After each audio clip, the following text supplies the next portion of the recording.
Hi hello viewers, welcome to அல்டி பாஸ். So இந்த வீடியோ எதை பற்றுறது அப்படின்னு கேட்டிங்கன்னா, பிக் பாஸ் சீசன் 8க்குள்ளே வரக்கூடிய கண்டஸ்டன்ஸ் பற்றி நிறைய அப்டேட்ஸ் நீங்கள் பார்த்துக்கிட்டே இருக்கீங்க.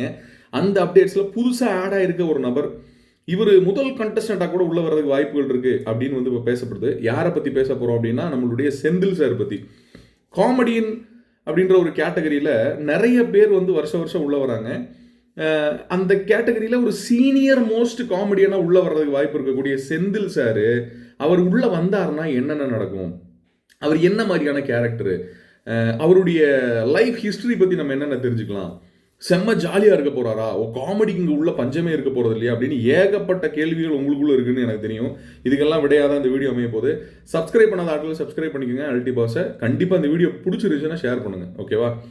செந்தில் சாரை பொறுத்தளவுக்கு 1990, 2000 இந்த வருடம், இந்த ஒரு கிட்டத்தட்ட வந்து பார்த்தீங்கன்னா இந்த 90s, 2000, ஏர்லி 2000 இதில் வந்து பார்த்தீங்கன்னா செந்தில் அண்ட் கவுண்டமணி இந்த ரெண்டு பேர் தான் காமெடின்னு சொன்னாலே எல்லா படங்கள்லையும் நிறைந்திருந்த நபர்கள் அப்படின்னு சொல்லலாம்.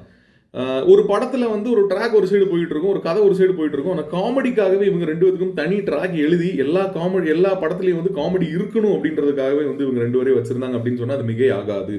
அந்த விஷயங்கள் இருந்துட்டு தான் இருந்தது. ஸோ அப்படி ஒரு பேக்ரவுண்ட் இருந்த ஆட்கள் திடீர்னு இண்டஸ்ட்ரியை விட்டு காணாமல் போயிட்டாங்க. என்ன நடந்தது, ஏது நடந்தது அப்படின்னு ஏகப்பட்ட கேள்விகள் இருக்குது. அதுக்கெல்லாம் விடை அவர் கொடுப்பாருன்னு தெரியும். நம்ம பாயிண்ட் ஆஃப் வியூவில் கேட்டிங்க அப்படின்னா, ஒரு ஸ்டேஜுக்கு மேலே வந்து கவுண்டமணி அப்படிங்கிற ஒருத்தரை வந்து பார்த்தீங்கன்னா மிஸ்டர் வடிவேல் வந்து ரீப்ளேஸ் பண்ணுறாரு. வடிவேல் ரீப்ளேஸ் பண்ணதுக்கப்புறம் கவுண்டமணி தேவைப்படாத படங்களுக்கு செந்திலும் தேவையில்லாமல் ஆயிட்டாங்க. ஏன்னா எல்லா படங்களும் இவங்க தனித்தனியாக, இப்போ சந்தானம் இருக்காரு, வடிவேல் இருக்காருன்னா அவங்க தனித்தனியாக ஒரு ட்ராக்கு, தனித்தனியாக ஒரு குரூப் அப்படின்னு வச்சுருந்தாங்க. ஆனால் செந்தில் கவுண்டமணி காமெடி அப்படின்றது ஒரு ப்ரோட்டோடைப்பாகவே இருந்தது. காமெடியனாகவே ப்ரோட்டோடைப் பண்ணப்பட்டாங்க. அவங்களுக்கு மற்ற கேரக்டர்ஸ், இப்போ வந்து ஒரு குணச்சித்திர நடிகரோட கேரக்டர்ஸ் இருக்கலாம், அந்த கேரக்டர்ஸ் கொடுக்கும்போது ஒர்க் அவுட் ஆகலை அப்படிங்கிறத உண்மை. உங்களோட கருத்து என்னன்னு கமெண்ட்டில் போட்டு விடுங்க. நிறைய ட்ரை பண்ணாங்க. இப்போ கூட கடைசியாக வந்திருக்க கூட தானா சேர்ந்த கூட்டமாக ஏதோ ஒரு படத்தில் வந்து இவர் நடிக்கும் போது கூட அதுலேயும் கூட ஒரு காமெடியான ஒரு விஷயத்தை வந்து உள்ளே பூத்திருப்பாங்க. விவேக் சார்லேருந்து வடிவேல் சார்லேருந்து எல்லாத்துக்குமே இந்த காமெடியன் அப்படின்ற ப்ரோட்டோடைப் அதை விட்டு உடச்சி அவங்க வெளியே வர முடியாத ஒரு நிலைமைக்கு தள்ளப்படுது. அதனால் அடுத்தடுத்த கேரக்டர்ஸ் பண்ணுறது கஷ்டம். இப்போ மண்டேலா மாதிரி படங்களில் வந்து யோகி பாபு ஒரு மெயின் ரோல் பண்ணுறாரு, பட் அதுலேயும் காமெடி கலந்துருக்கு. ஸோ இப்போ சதீஷ்மாக இருக்கக்கூடிய ஆட்கள் அவர் ஒரு காமெடியான ஆகிட்டாங்க. பட் ஹீரோவாக அவர் பண்ணும்போது ஏற்றுக்கக்கூடிய ஒரு மென்டாலிட்டி வந்து பார்த்தீங்கன்னா மக்களுக்கு வர்றது ரொம்ப கஷ்டம். ஸோ அதை தான் நான் ப்ரோட்டோடைப்னு சொல்கிறேன். இந்த ப்ரோட்டோடைப்புகளில் 90s 2000 மாட்டிக்கிட்ட ரெண்டு பேர் தான் கவுண்டமணி செந்தில் அப்படின்னு நான் நினைக்கிறேன். அதனாலேயே நிறைய படங்கள் கிடைக்காம ஒரு சர்டன் ஸ்டேஜுக்கு மேலே வந்து அவங்களால ஒன்றும் பண்ண முடியல, அவங்க ஃபீல்ட் அவுட் ஆக வேண்டிய நிலைமைக்கு வந்து தள்ளப்பட்டிருக்காங்க.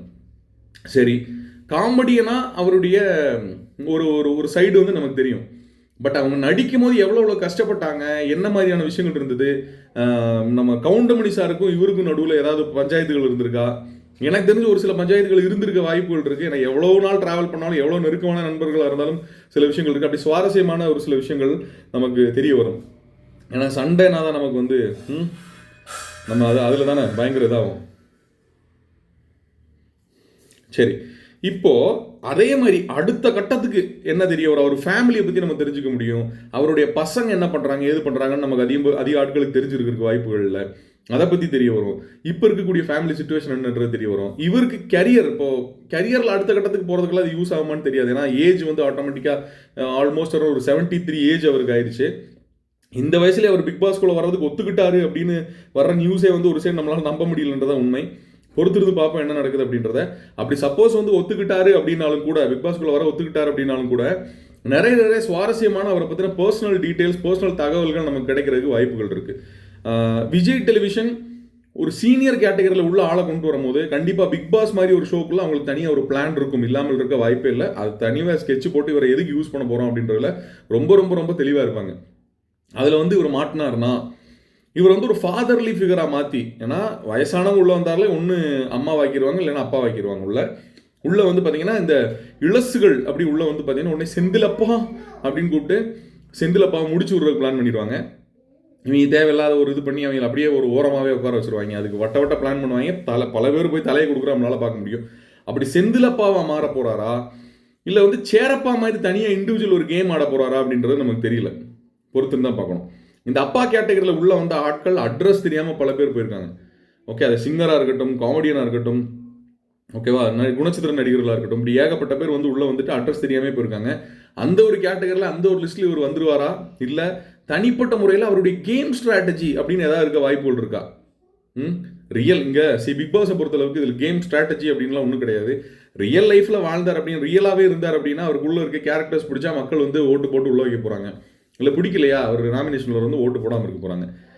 தப்பு செஞ்சால் யாராக இருந்தாலும் எந்த வயசாக இருந்தாலும் உள்ள கேள்வி கேட்டால் அவங்களுக்கு வெளியே மக்கள் வந்து சப்போர்ட் பண்ணுவாங்க அப்படின்றது என் கருத்து. உங்கள் கருத்தை நான் கமெண்ட்டில் போட்டு விடுங்க.